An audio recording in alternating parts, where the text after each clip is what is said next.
I am currently dealing with the worst breakup I've ever gone through. Hello, everybody. It's Ligia again. Today, I was actually thinking of recording something absolutely different and dealing with other issues, but then I noticed that I couldn't really get anywhere and I was absolutely stuck because my breakup is still consuming a lot of my thoughts and a lot of my energy, and it was just about time to just vomit it out. If you're new to my channel here, I'm pretty much trying to document how I'm becoming the person that I want to be and how much progress I've already made. And I love to share with you things that I have already learned and things that are still in progress. Also, I feel like that's a very important thing to share as well. And starting my channel, I knew I would have to be very open about my life. I didn't want to come here and just spill things out that weren't really true to make me feel good on the internet and then maybe make me feel like I was that person that I was trying to look at when it's actually not that really. I've been feeling emotionally messy. So it wouldn't be fair that I have this channel where I talk about being strong, confident, independent, and not talk about the difficulties and hardships that I'm going through as well. Recently, I had to break up with the person that I thought I was gonna marry. And that's super weird to say because I never wanted to get married. It's something that never really crossed my mind. Even though I had long, long relationships before, I never really wanted to marry anybody. And to see the first person that I thought I was gonna live the entire rest of my life with just go away. Wow, like I said, I didn't really process the feelings correctly. That's been going on for about 2 weeks. It's been on and off for about a month before the 2 weeks, and in between that happening, I moved countries. I am crazy applying for jobs.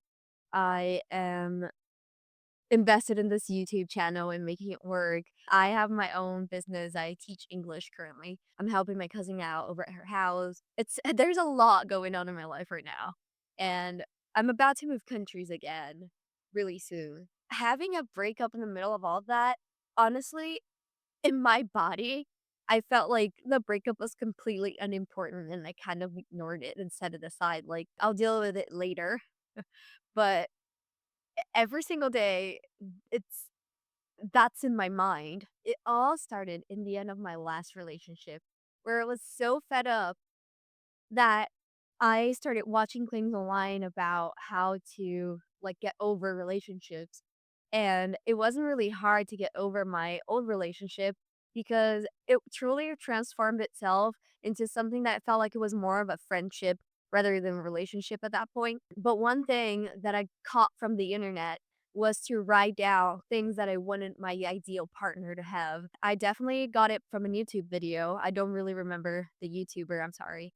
But pretty much what it was, and I thought it was an amazing idea. What it was that you should write down what your ideal partner is like what your boundaries are, like the things that you want in a relationship. And I wrote it down, like I went crazy. Like I made my ideal person. I've always felt like in relationships, I always had to beg to be loved.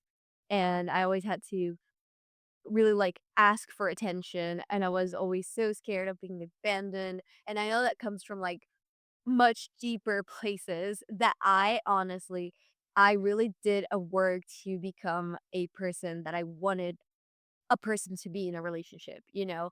And then magically, like a year after writing all of that and working on myself, I really found a person that really fit into the list of things that I wrote about. And that was absolutely crazy to me. Like, it was exactly everything that I asked for, exactly everything that I wrote about. And I didn't feel like 100% ready to be in a relationship again. But everything was just so perfect, and every time that I talked to this person more, every time that I got closer to them, I noticed that that was it, that was my person. Unfortunately, I'm still extremely anxious. I have a series of videos coming up that are going to be addressing some of that. I already posted a reels talking about it. I've talked about it a few in this channel, and something that relationship just made me feel so safe in a way that I've never felt in my entire life. But part of me was still scared from past traumas and relationships and everything, and I wanted to take things slowly. But then it just felt absolutely safe. It felt extremely safe in a way that I've never felt before. Like, I had no doubts in the relationship. I had no doubts that that person was my person, and I blindly allowed myself to fall in love because I knew it was safe to do so. He got to know everybody in my entire life. He actually went to my native country to meet my family and spent Christmas with us. So, like, everything just felt amazing until it didn't.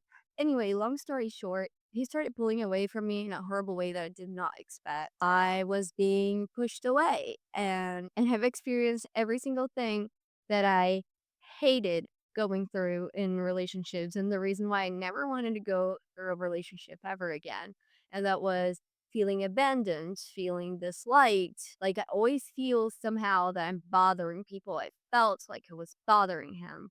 I felt rejected. I felt like a failure. And I felt embarrassed about talking to my friends and family about what happened. I humiliated myself so much in relationships.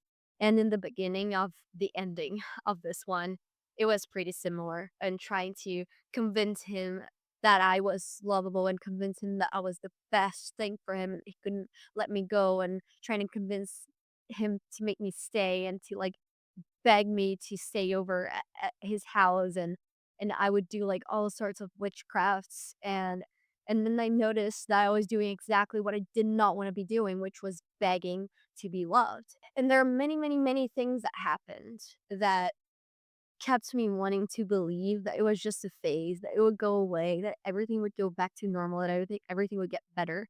But the things that were happening to me, I was feeling literally erased. You know that scene in Harry Potter where Hermione has to erase her parents' minds? I'm losing my voice. Anyway, that scene where Hermione has to erase her parents' minds so they don't remember her, and then she started fading away from the pictures.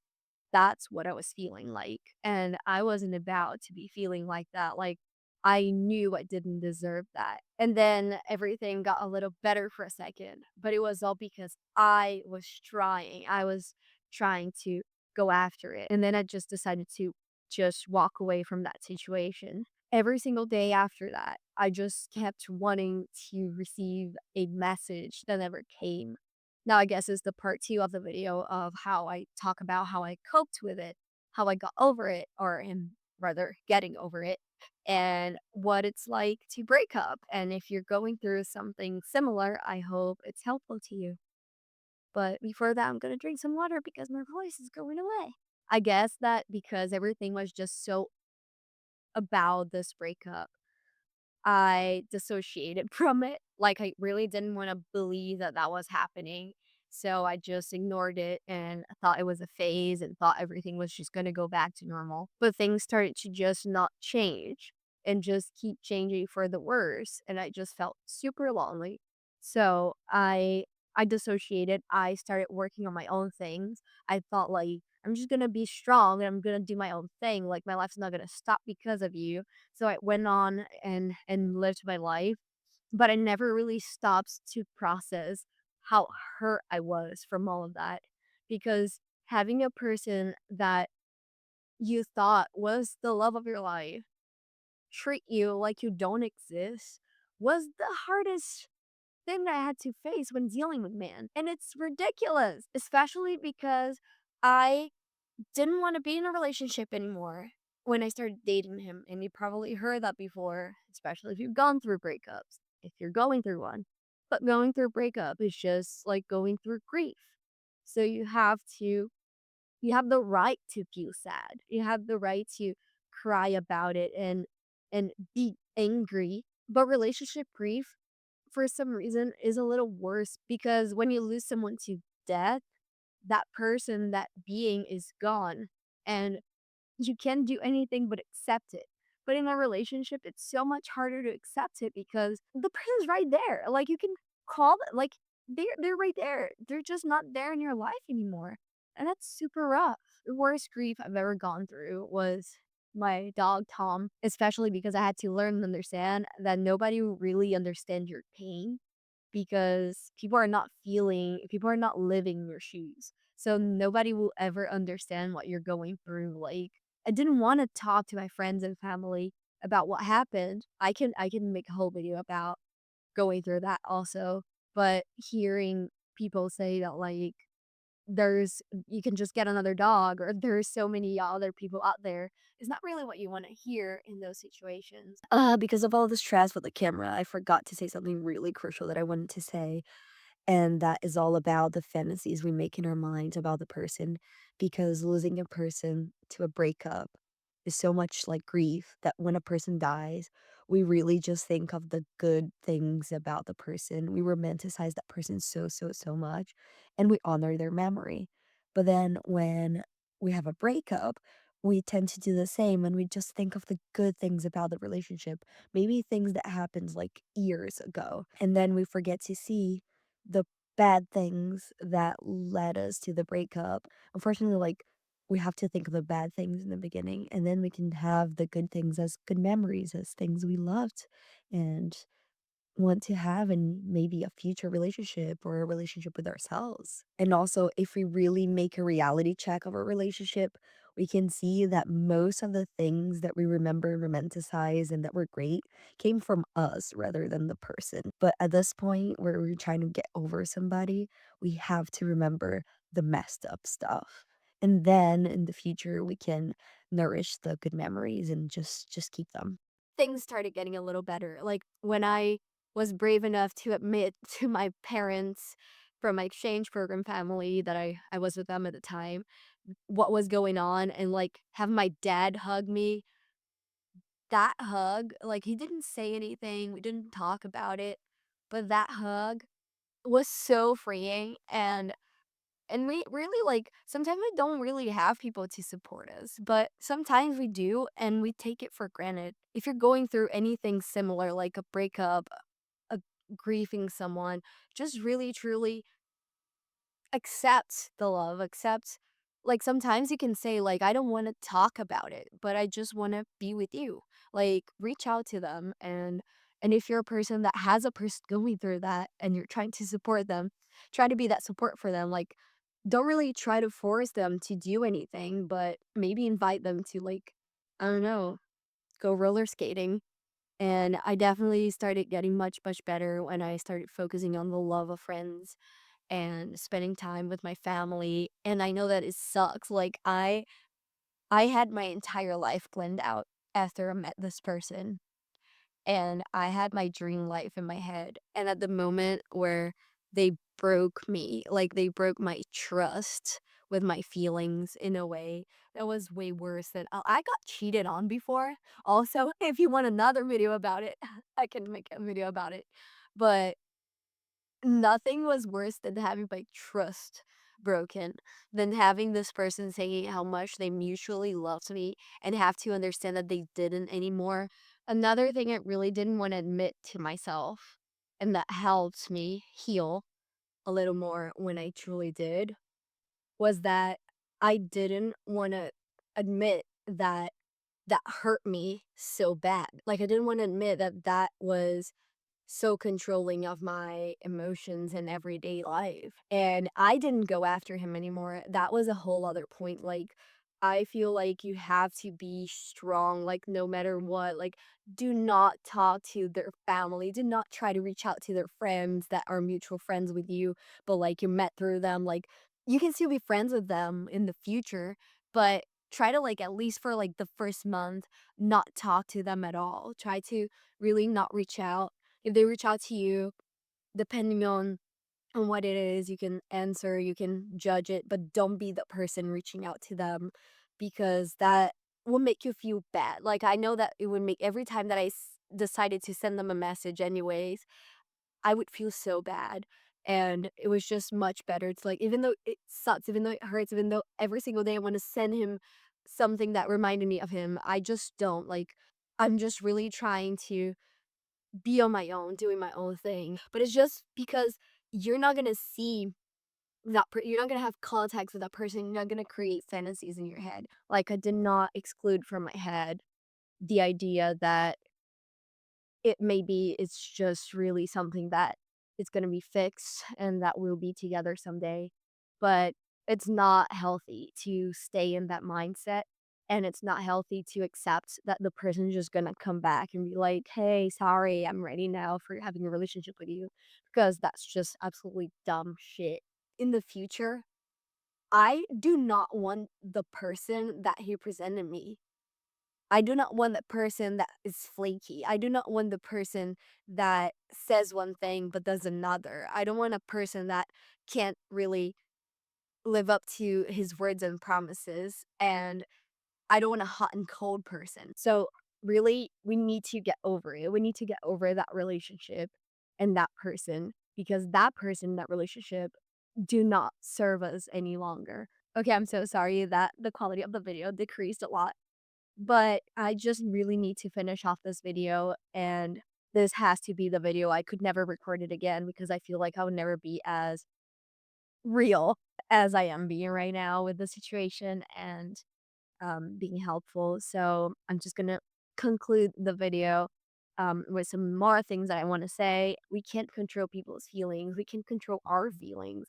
And it sucks because what I wanted to do was to never really want to talk to this person ever again. Some work has to be done, some therapy has to be done. I need to fix things within myself that I didn't even know I still needed to fix. Nothing good is going to come from something that ended.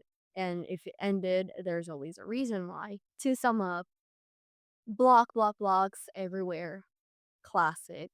Try to not see anything from that person or even talk about that person for like 30 days. 30 days like a magic number. There's studies about it, and there are studies that says that you even take like 3 months to move on. I've been avoiding dealing with those feelings. So, feel them. Feel them, cry yourself out. My aunt, I love my aunt. My aunt says that you have to cry sometimes. It's all you can do. I'm giving you yourself your permission to do your pity party, but do not feel like a victim and do not feel unlovable whatsoever because you are not unlovable. You are amazing. We are amazing and we will be we'll be fine. Sometimes we can't control anything other than just cry and release those emotions. Do not accept less than what you deserve. And we all deserve love. Do not feel unlovable. I truly, truly felt like I was unlovable. And I even like realized a belief about myself that I had that I'm only temporarily interesting. And that is so messed up because that's not true. And a lot of things are going to be untrue in our heads. Do not try to seek closure. The closure you need is that the relationship ended for any reason it is, and you do not want to go back to a relationship like that. Like, even if one day you end up together with this person, let the destiny decide that. Let the universe know if that's the best for you or not. It's not up to you to decide. It's up to you to treat yourself the best possible way you can. And that in this moment, if you're even watching this video, if you're even interested in that, is that you need to just move on from what happened to you. Reach out to friends and family. Do not be embarrassed to just say what happened. Do not be embarrassed to ask for help. Do fun things that you love. Focus on feeling good. Eat candy. If you really like chocolate, like just eat that chocolate. If you really like going to the gym and exercising, go running. Running really helps a lot. Scream. Ah, I love just screaming my feelings out. I love it, love it, love it. Focus on things that you love and things in your life that you can do on your own. And unfortunately, we end up losing a lot of our feelings of independency and in our autonomy when we're in a relationship. Feel like it's super important for you to have your own hobbies. Maybe find a new hobby. Like just focus on nice, really good things. Try to not wash away feelings and just let things be. As here in this channel, I always say that everything's a work in progress. I'm not fully over it. I'm not fully healed yet. I'm in the process. But these are just things that are helping me out. So I really hope it can help somebody out there too. I'm so proud of myself to not have accepted less than what I know I deserve. And even if you don't feel like you're handling your situation well, we always have to be kind and understand that maybe we're doing the best we can with what we know at that point. And we're going to be fine. We can go through anything. I lost the love of my life, and I'm still here, so we're gonna be okay. I don't know if I said everything that I wanted, but I feel like a heavy weight has been lifted off my chest. I'm happy that I have a space to share those things. And if you feel alone, know that I'm here. You don't know me, I don't know you, but I just filled out my whole relationship story, so if you even heard this far, you know me a little bit, so you can always reach out and talk to me. Talk to ChatGPT. I did that a lot. Just don't suffer by yourself because it sucks. It really sucks, and I'm not gonna do that to myself anymore because that's what I've been doing, that's what I've been avoiding, and that's the whole point why I even made this video. So thank you so much for watching, and until the next video where the theme is probably gonna be much more fun. Goodbye.